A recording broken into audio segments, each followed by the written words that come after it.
How are you? Happy Monday. Okay, so let's get down to the nitty gritty. All right, so let me take roll really quickly. Give me a second.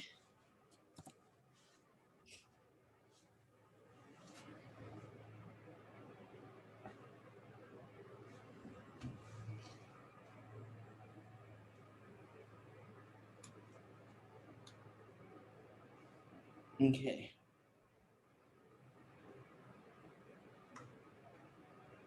All right. So basic thing is today is just a review day. Now, the AP is up, it's ready to go. Obviously the link isn't there. Now, the key thing I want you guys to do today is just a review day. If you guys have any questions whatsoever, okay, any questions, I'm going to answer them. Now, there's one term that when I was going over it, okay, that I need you guys to look up and just, have it for yourself, okay? That term is composition, okay? So you guys should go online or just in your book. I believe the book does have it, okay? And what you need to do is you need to learn the difference between an is-a and a has-a relationship in terms of inheritance and what a composition is, okay? Is-a and has-a are two types of relationships.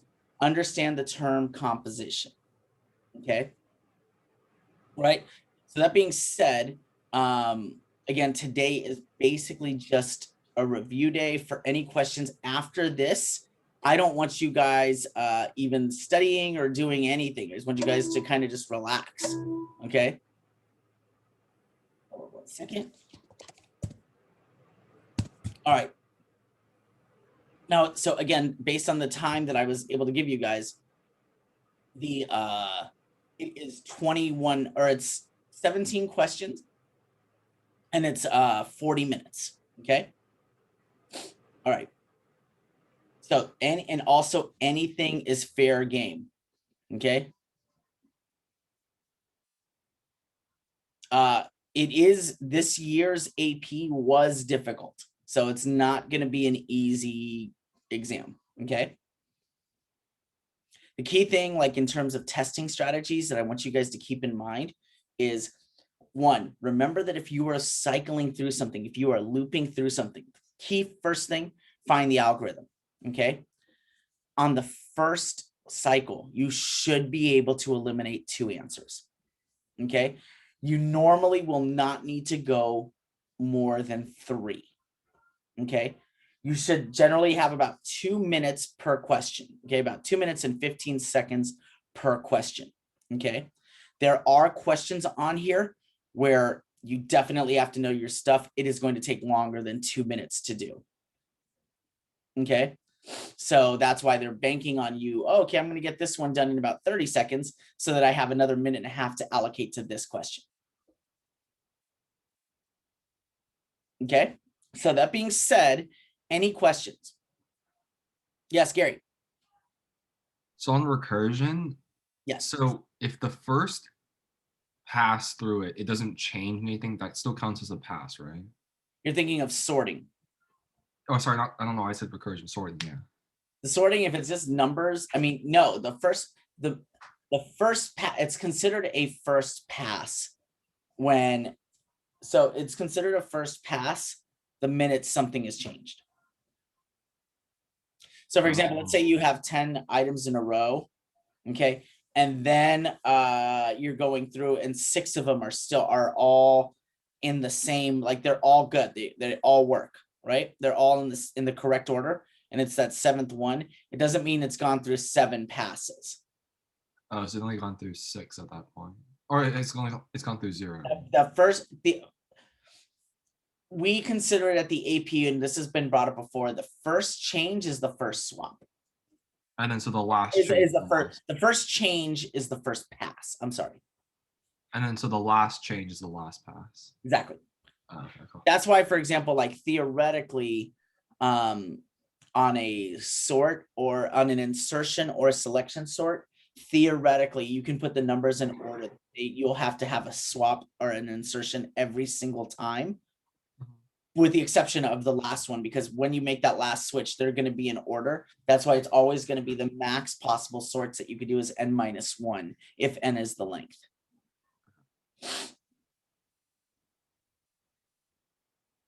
And we only need to know how to write these, right? And I believe there's only one recursion question. Okay.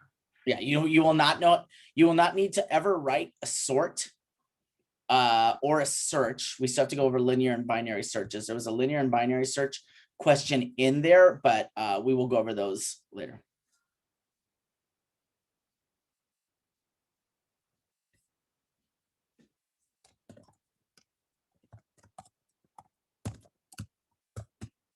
Because again, guys, today is just a review day. It's not like, again, like I told you guys, if there's any questions on anything, okay, then you guys need to start asking. We go over a problem with infinite recursion. It keeps going like forever. An infinite recursive problem.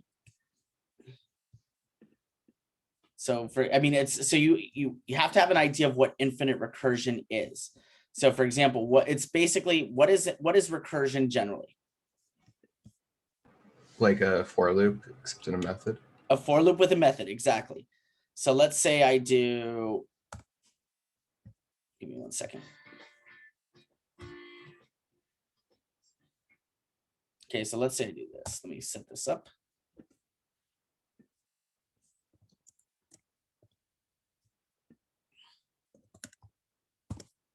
Okay, so if I do something like this,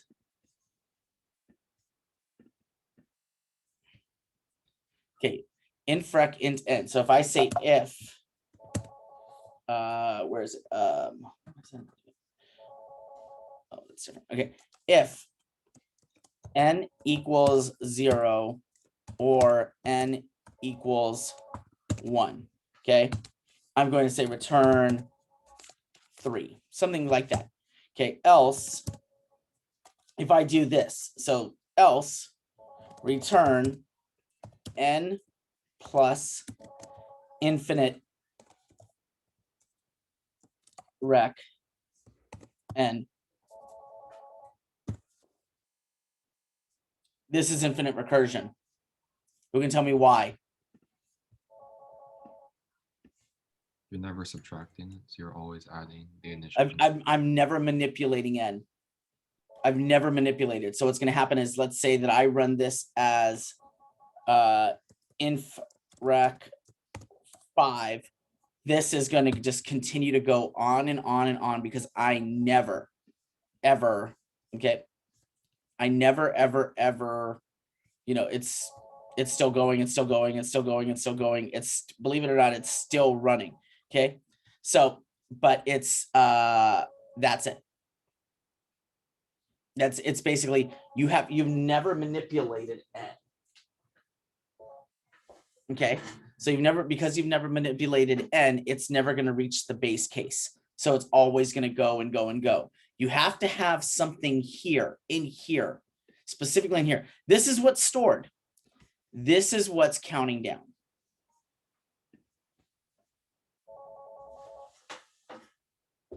Okay.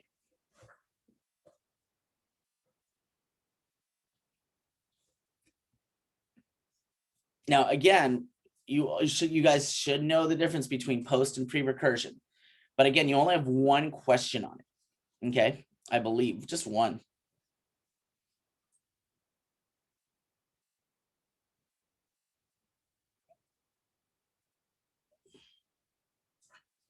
Okay, anybody else?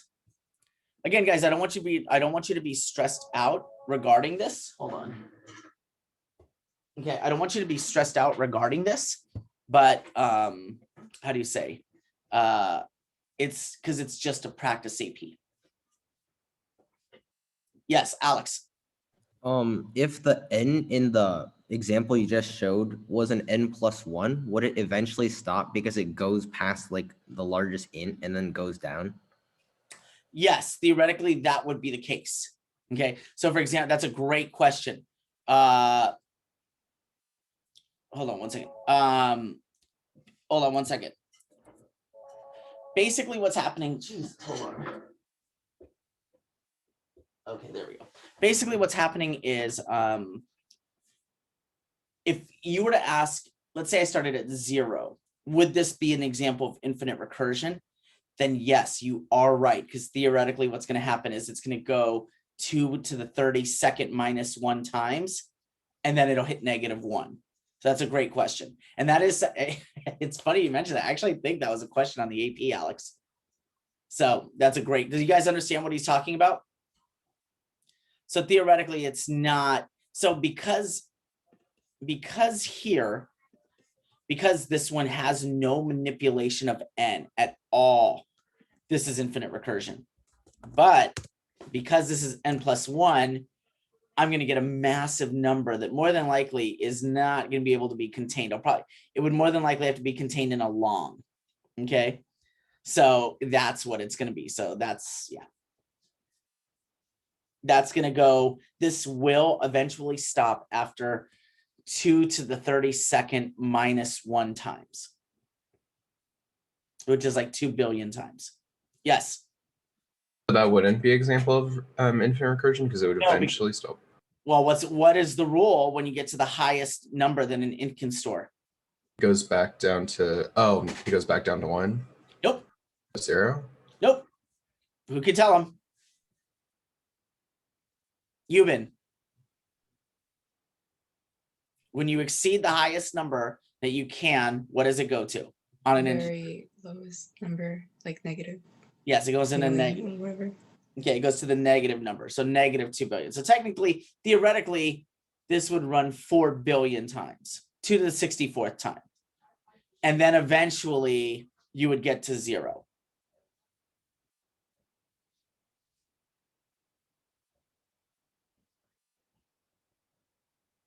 Okay, anybody else? Come on, guys. Could you go over pre-recursion? Okay, so for example, okay, so we have pre-recursion. Okay, so let's say in this instance, I did n-1. Okay. So right now, what's going to be happening here? This is standard recursion, right? Generally, pre and post recursion are when we're going to use, like, for example, let's say when you're actually going to print something out. Okay, so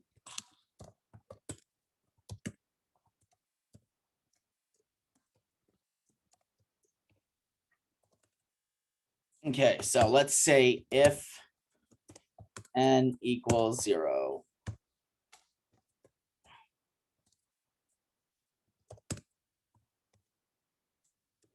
Okay, so I have that, right? Else, oops, sorry.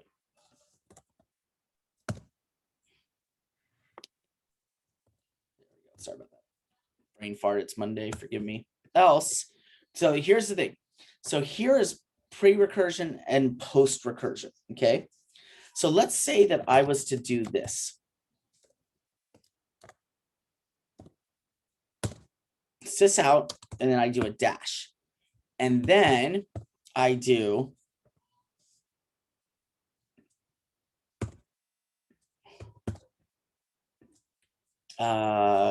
pre, post, rec, n -1. Okay, so let's say I do this. This is an example of post recursion. Okay, because you have already spit out this data beforehand. Now it's interesting. The pre and the post doesn't matter for the data. It matters where the recursion is happening. In this case, it's happening post, after.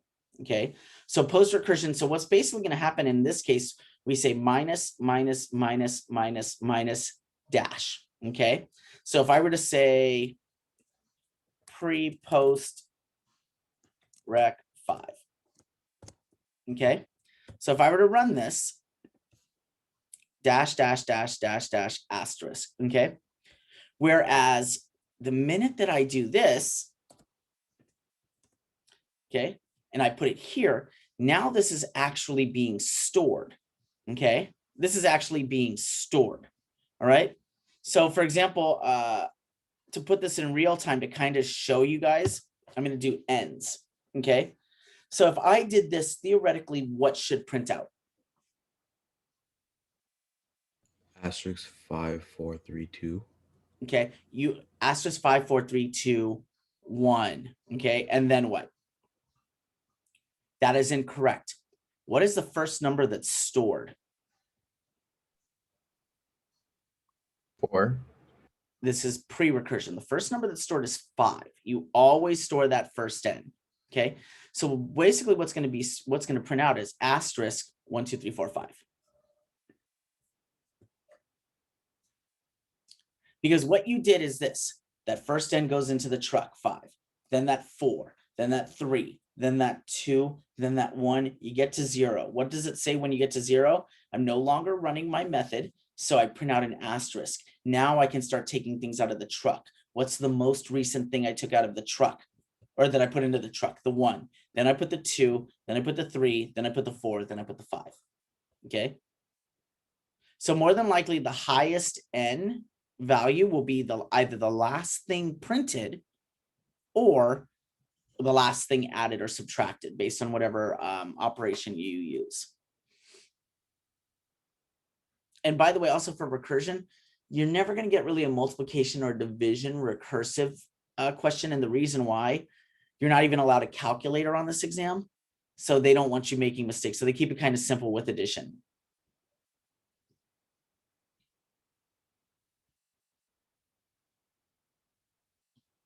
Okay, so that's the difference between pre and post. Now notice that I have this. Okay, now what would print out?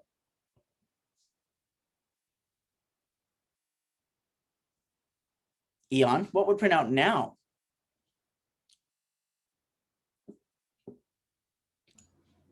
It'll be 5, 4, 3, 2, 1, asterisk 1, 2, 3, 4, 5. Exactly. Bingo. Okay, because here you're just printing the n as normal. It's just a random print statement, not storing anything. And then theoretically, this would be considered post recursion. But because I have something here, now it turns into pre-recursion. So the pre-recursive rules apply.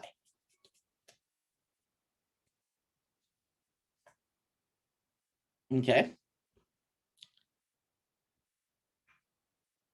Oh, I'm surprised you guys a lot of you guys are having issues, not issues, but this is good that you guys are asking good recursion questions.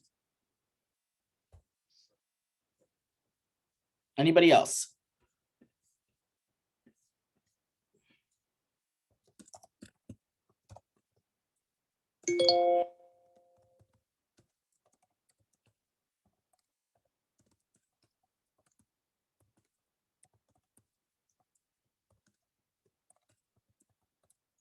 Anybody else?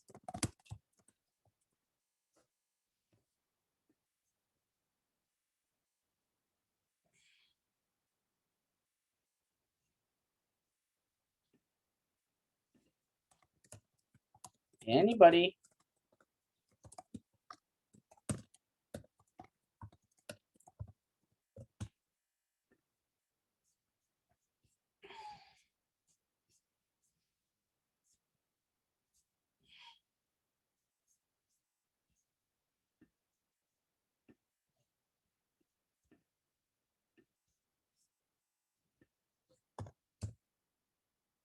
Anybody?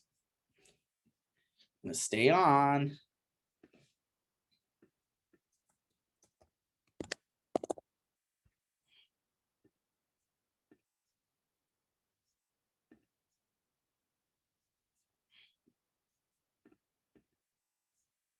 Wait, so what topics are is the test gonna cover again? Everything. It's a Just full everything. AP. Oh wait, how long is it? Huh? It's just the 16 multiple choice questions, right? Yep. Okay.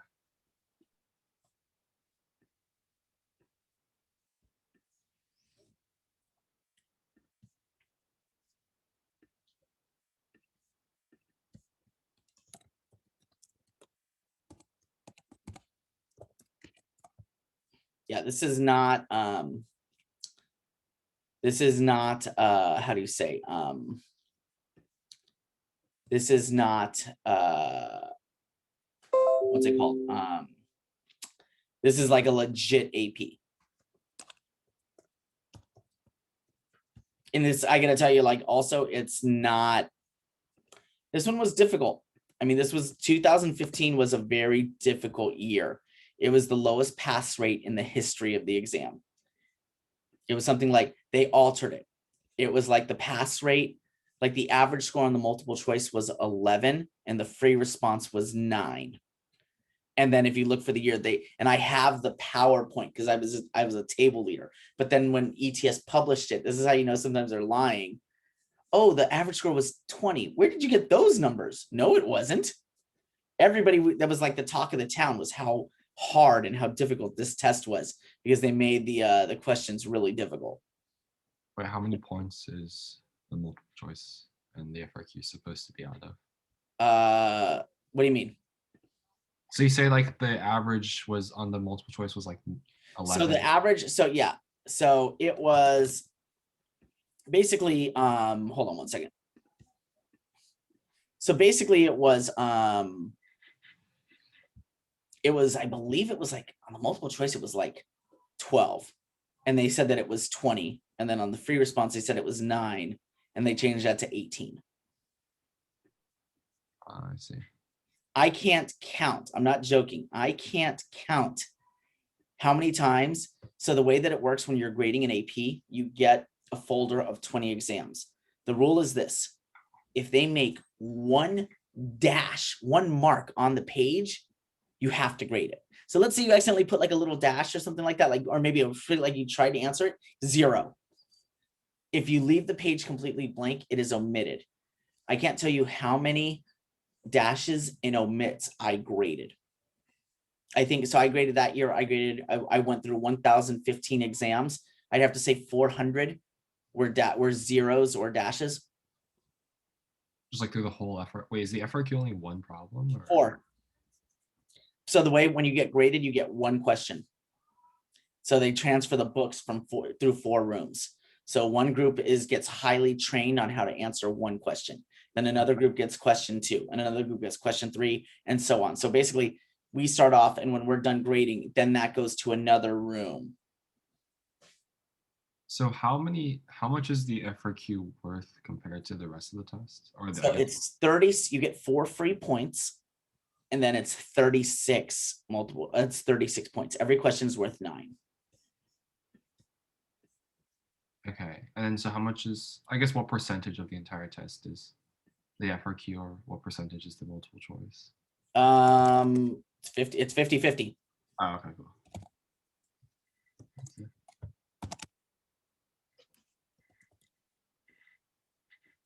So what do we need for a 5 again? Like 60%, 70%? See, it changes year to year. Okay. Hold on one second.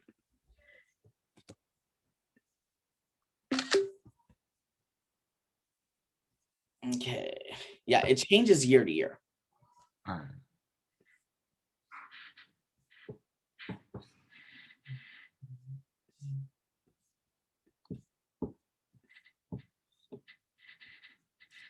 All right. Stop share. Anybody else? Will, I know you have to have more questions than this.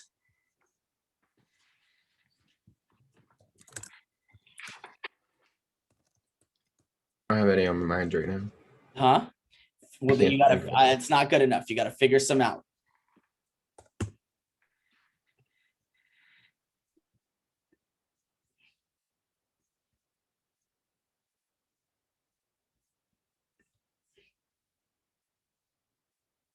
Uma, same for you.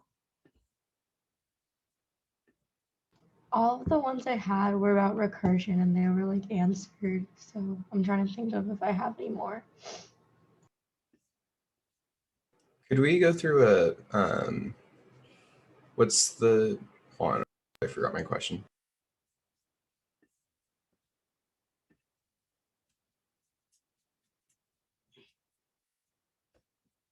Anybody else? Could we go over one merge sort? No, because there's no merge sort questions on there. I already told Oh. you that. Gotta Sure. pay attention in class. I told you we would go over the merge sort after the AP.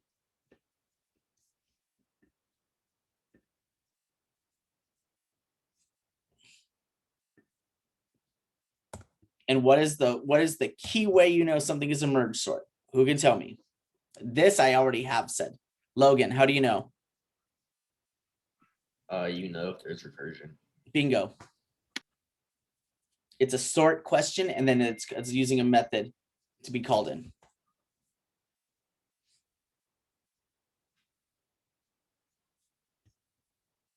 Anybody else?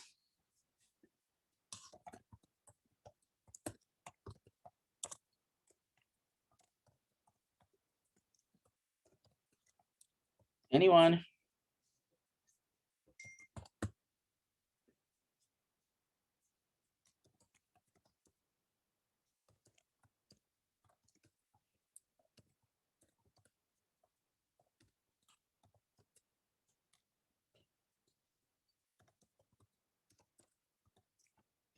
Okay, all right. If nobody has any questions, I've given plenty of time. I'm sitting here waiting. I have my Eclipse up.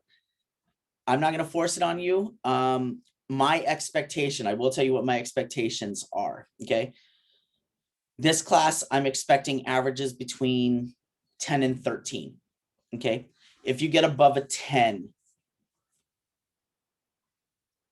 okay, let me actually rephrase that. You get above a 13 or higher, you're more than likely going to get a 5 on this exam.